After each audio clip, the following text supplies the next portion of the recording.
Hi guys, welcome back to T.N.T. Garage and Performance. Today we're going to do a quick video on simple carb tuning on a Holley 4150, and this will also work with a 4160, which are both vacuum secondary carbs in this case. This is a Street Avenger 670 that I've been working on trying to get it running right, and we're going to go ahead and pop the front float bowl off to kind of help show you what's going on with the carburetor and why I need to take it back apart. So let's get to it.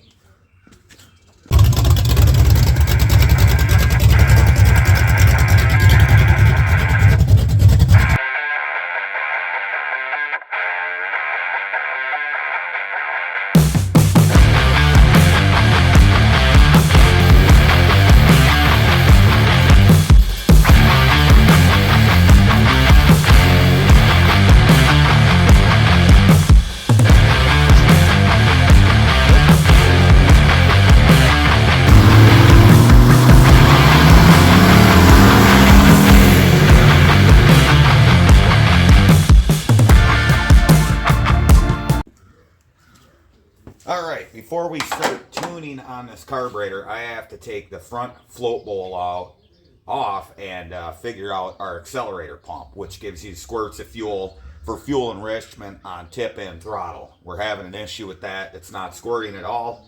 So I just took my fuel line off already. That's pretty straightforward. And then you just have these 5/16 screws that hold the float bowl to the carb. So I'm going to loosen them up.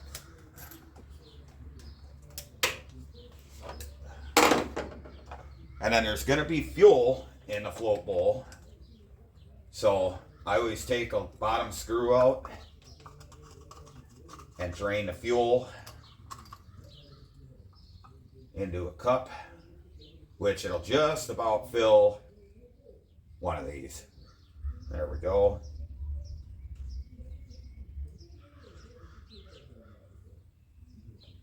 Get that out of there.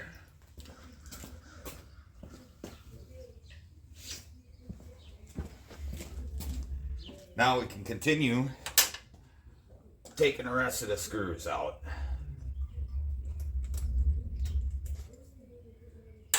There'll be a little residual fuel, but that happens.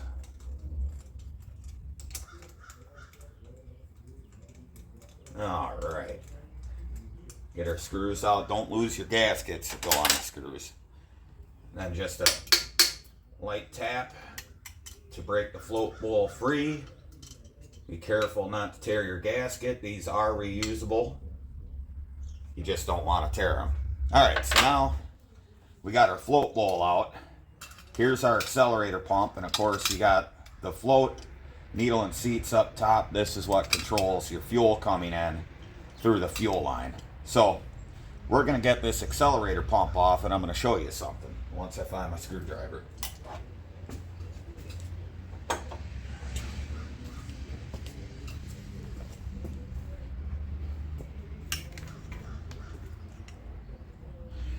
Okay, so to take our accelerator pump off, it's just 4 Phillips screws.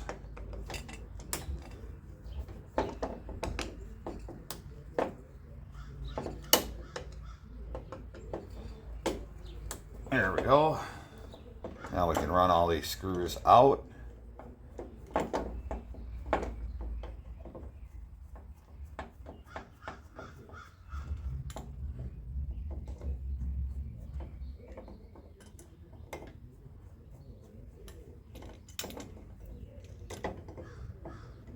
And we can go ahead, take our accelerator pump out. Try not to drop the screws, but here's your diaphragm, which this lever pushes, and it sucks fuel in and pushes it through the body of the carburetor, up through the metering block, and into your squirters. So we're just going to set this off to the side here. There's a spring. Now, I fought the accelerator pump on this carb. I couldn't get it to prime unless you primed it a bunch of times.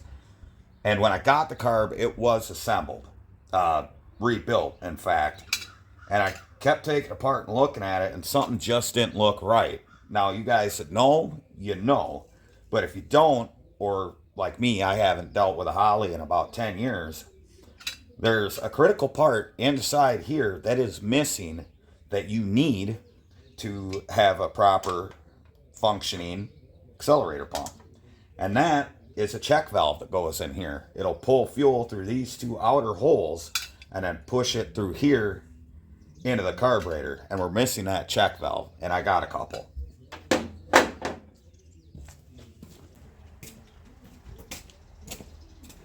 And here we go. These are an umbrella style check valve. And what it does is it goes up in the float bowl, and it essentially doesn't allow fuel to go back into the float bowl, only allows fuel to go into the accelerator pump diaphragm. So luckily, a race car friend of mine had some of these laying around, and I traded him a case of beer for two of them. So to install them, you just basically install it like you would a valve stem on a tire. You stick it in, and you just carefully pull it through until it seats.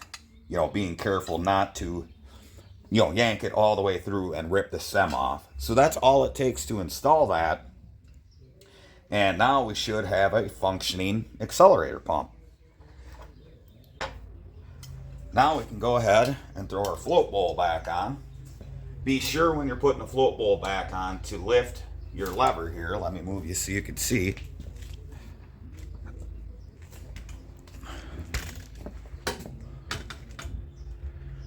All right, that's probably a little better. So your lever that activates your accelerator pump's right here. So when you're putting the front bowl back on, be sure that you get your lever for the accelerator pump underneath that, like so.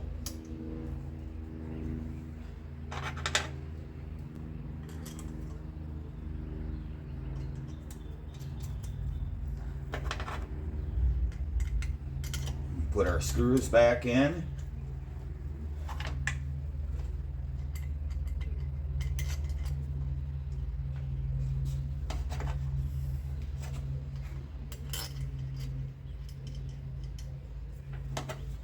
And we can go ahead and snug these down.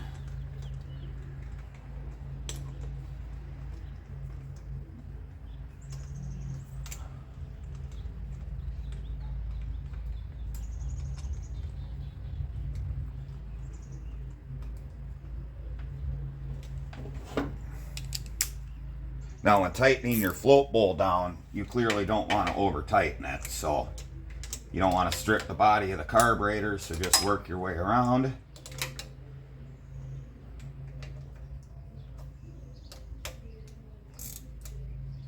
There we go. There we go. There we go. There we go. Now I can go ahead and throw my fuel line back in.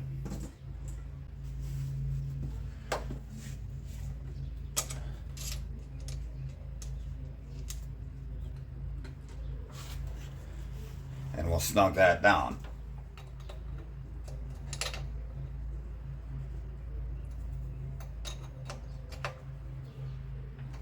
Okay, we got it all assembled, and now we can go into a couple of preliminary adjustments before we fire this up. And first things first, we're going to set up our clearance between our lever to activate the accelerator pump and the lever on the accelerator pump. So we're going to grab some feeler gauges.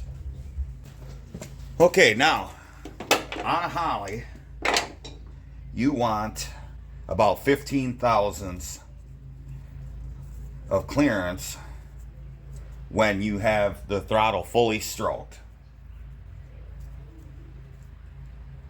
Let's see, 20 thousandths,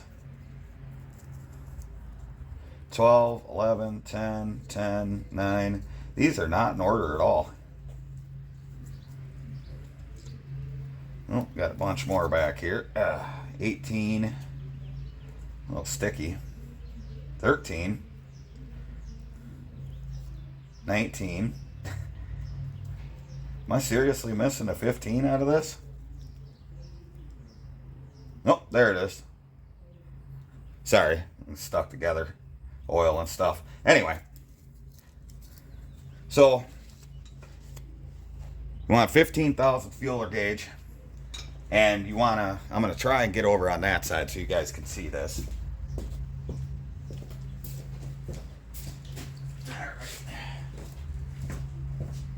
Oh. Okay, I got a battery to stand on here. So to make your measurement, activate the throttle fully and see if you can slide your feeler gauge in between the lever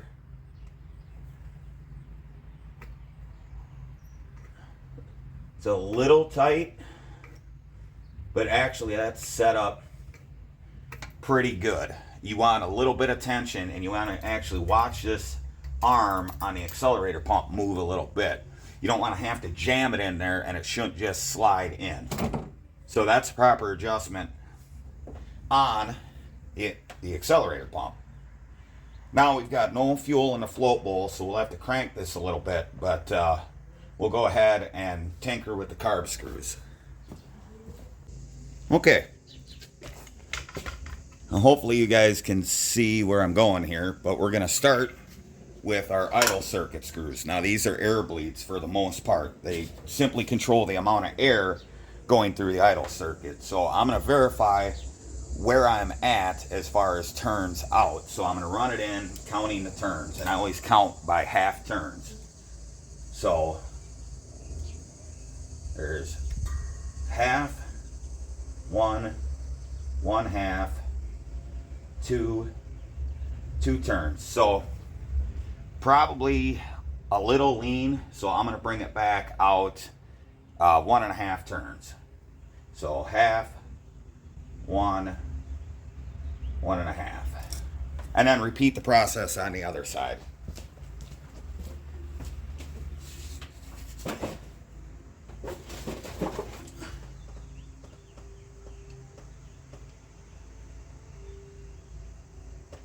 Half, 1. Okay.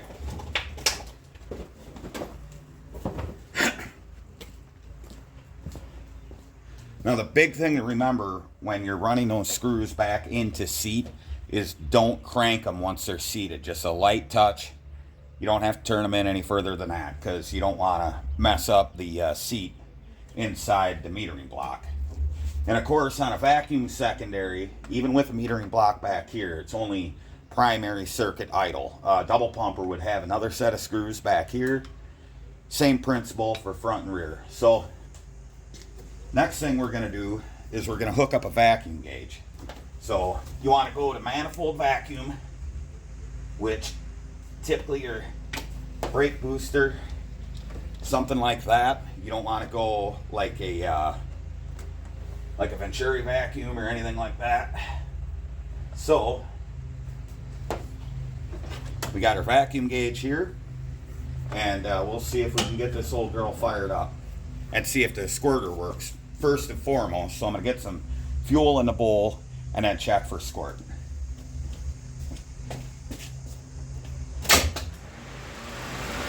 Let's shut the fans off.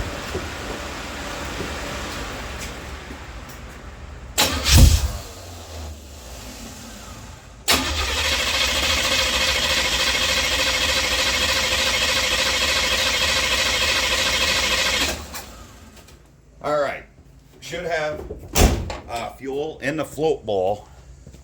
So now I should be able to look down the carburetor and see if it's squirting.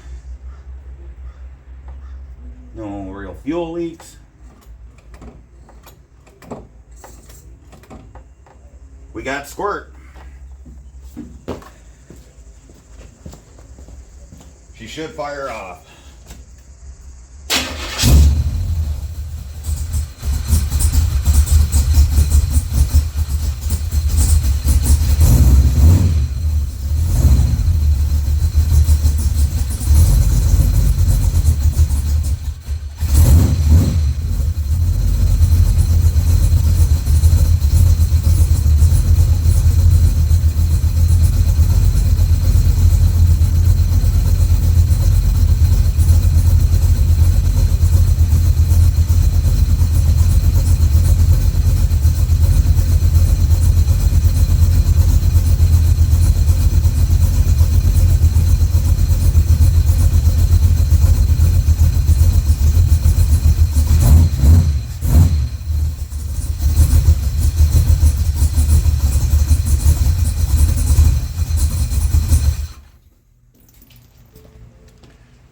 Well, we're having another issue with this carburetor where it's pushing fuel out of our boosters. That's odd. I'm going to make sure the secondary isn't jammed open. It shouldn't be.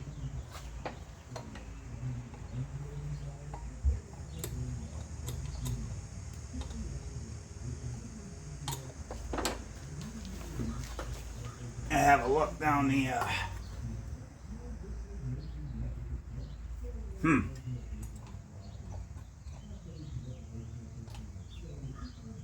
That's interesting.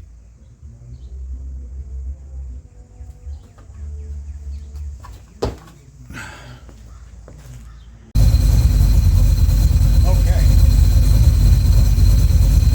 I think I solved my fuel drip issue in the secondary. I adjusted the float level down a little bit, and now it's no longer drawing through my secondary booster. So it's all stuff you got to kind of watch. To adjust your float level on a Holley car,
halfway decent.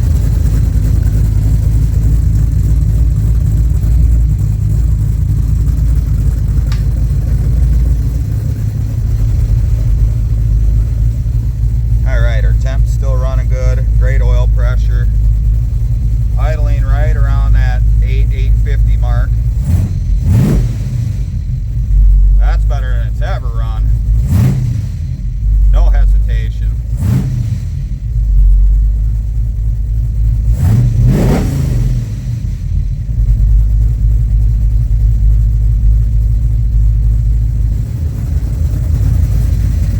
No more bog. No more lean stumble. I'd say she's pretty solid.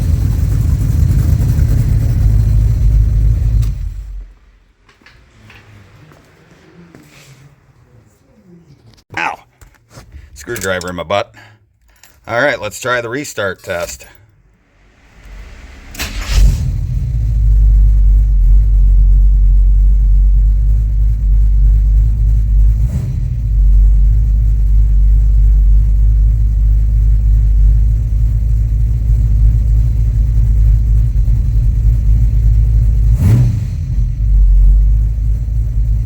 Not bad.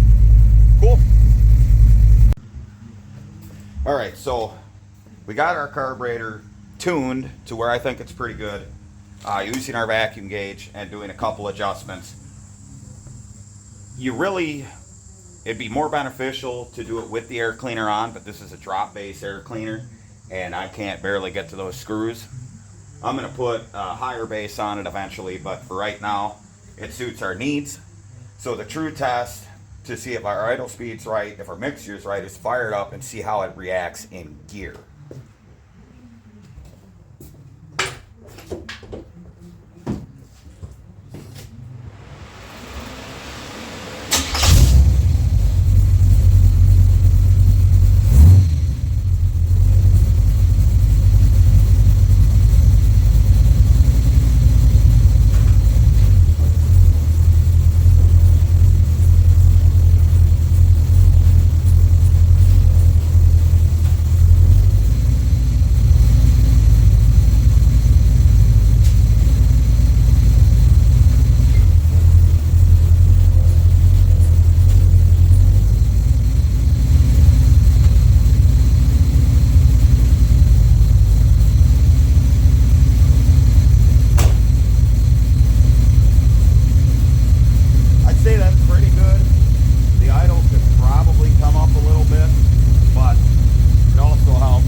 Alright, there's a couple other things when it comes to tuning any Holley carb, really, is I've got a whole big box of goodies here, and I'm going to put my other umbrella seal, or check valve in there. Now, when you're diagnosing issues on Holley carbs, our first issue was an off-idle stumble, a hup, and then it would rev if you were easy on it, which is indicative of having no accelerator pump, no squirter. Once that's fixed and you know it's actually pushing fuel out, and if you still have a hup and then it takes off, but you don't have to feather it, your squirter size would be too small. Now I've got a couple different ones here. This is your basic Holley squirter, and this is what was in that carb. It's a 37, which notoriously is a little undersized on these 670 Street Adventures. So I went with, I think they're called an anti-blowdown or something along those lines. This style squirter, which has pockets in it, what that does is it stops the Venturi effect from drawing fuel mistakenly out of your squirter. So you won't be pulling any fuel through this, through the Venturi effect. It won't siphon feed through your squirter with one like this. I've got a whole slew of these. Here's a 37. I've got a 40 in it right now. So when you're dealing with a rich lean bog off of idle, if it's like a huppa, you got a lean bog. You want to either make your squirter more aggressive, your accelerator pump action more aggressive, or put a bigger squirter in it. If it's a rich bog where it's more of a backfire when you jump on it, you want to decrease either your action on your accelerator pump or put a smaller squirter in it. Now, as far as your action on the accelerator pump, on a Holley, you have cams or eccentrics for the accelerator pump. And what these do is these go on the throttle shaft, and as they turn, it ramps up just like a cam, and your arm rides on it and pushes it up. So these are all different heights, different profiles, and you can set them in one of two settings. So the second setting's way more aggressive, which I have an orange one in there, which is what was on the carb when I was diagnosing it, and I moved it to the number 2 setting for like right now squirter. We have to drive the truck to see if that's in fact what it wants. If not, I'll bump it back down to the first hole, which is a little slower in ramping up and getting your squirter. So, I mean, those are a few things you can use, I hope, to diagnose your carburetor issues. And just a quick go to tuning. Do you need a vacuum gauge to properly tune a carb? No. You can do it just by listening to the idle, which is what I did on a friend's race car with a 2-jet on it last night. I would like to put a vacuum gauge on it to verify where I was at, but you can typically tell the difference in idle up or down if you're too far in, too far out, and find that happy medium. But always do your set screws for your idle mixture in tandem. Never leave one out more than the other. You could fine tune them if you say you had a double pumper that, cylinder to cylinder distribution, but that's really not that important at idle. So it's just those small things that can help you out. I recommend you get a vacuum gauge. This one is old, but it works. I had a newer one and I don't know where it went. So more or less than just reading numbers, I was watching the position of the needle. So you want to achieve the highest vacuum that you can. This cam, I don't think that gauge is accurate, because this cam should really only pull 13 to 15 inches of mercury at idle. It says higher, but the highest reading we got, the smoothest idle, and it works out well. So hopefully that helped you guys in this quick little video on carb tuning. And thanks again for coming over to T.N.T. Garage and Performance and hanging out with me. Now don't forget to like, share, and subscribe to the videos and the channel and all that stuff, because what helps me help you guys in the future, so I can keep making content like this. You can find me at T.N.T. Garage and Performance on Facebook, and T.N.T._garage on Instagram, at least till I figure out how to change that. And of course, remember, if it ain't broke, fix it till it is.